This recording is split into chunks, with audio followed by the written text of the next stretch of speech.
nature ya mpira wa kesho kwamba Simba na performance zaidi ya 68% mpaka 65% kupitia kalba ya wachezaji waliokuwa nao, lakini pia ukubwa wa timu, ni timu ya watu wenye wigo zaidi ya mamilioni ndani ya nchi na nje ya nchi.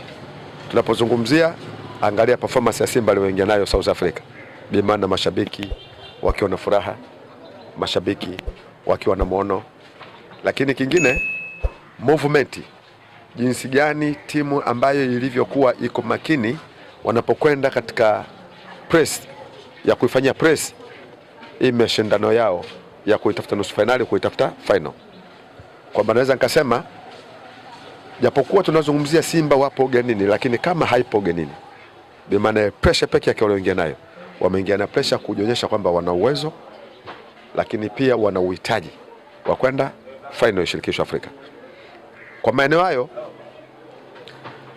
nikiangalia klabu ya Simba, upana na ukubwa na uzoefu wa mashindano ya kimataifa, sio kwa mara ya kwanza, lakini mpinzani wake japokuwa ndo mwenyeji, tunasema ndio kwa mara ya kwanza kushiriki kwenye mashindano haya, ima toka izaliwe aiza kwa miaka mingi, lakini timu haina muda mrefu ile kivile kama watu wanavyohisi, ila miemko tu ya kimpira na mtu anavyoleta masuala ya kishabiki kati ya Simba na Yanga, aiza hata kule South Africa, mwana ile timu ikifuatana na timu zingine za kina Kaizer Chiefs, akina Orlando Pirates, wale mashabiki wao yawezekana wakawa kama miongoni mwa Watanzania, ya kuonyesha ule ukilitimba kuzungumza kwamba sisi hatuhitaki, aidha hatukusudii kwamba hawa waende, tunahitaji huyu aende. Hivyo vitu vipo, lakini sio vya kuweza kumvua Simba kwa hii mechi ya kesho. Kwanza mimi tu niseme kwamba sio kwa hii mechi ya kesho. Mpaka sasa hivi mimi kwangu kimpira, kwa sababu najua kwamba Simba anapokwenda anakwenda kwa nani, mimi nazungumzia kwamba uwezekano Simba wa kuleta hata kombe Tanzania, uwezekano hata, yani anao kwa 51% mpaka 52%, kwa sababu anaokutana naye anaanza ugenini.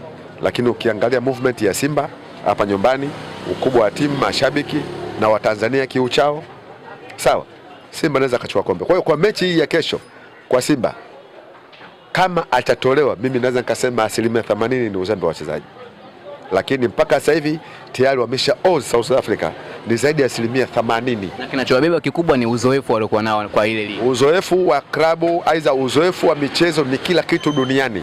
Yaani tunapozungumzia uzoefu ule, ushiriki wa mara kwa mara na wachezaji wa Simba, sio uzoefu wa klabu bingwa aidha wa shirikisho, lakini pia ni national team.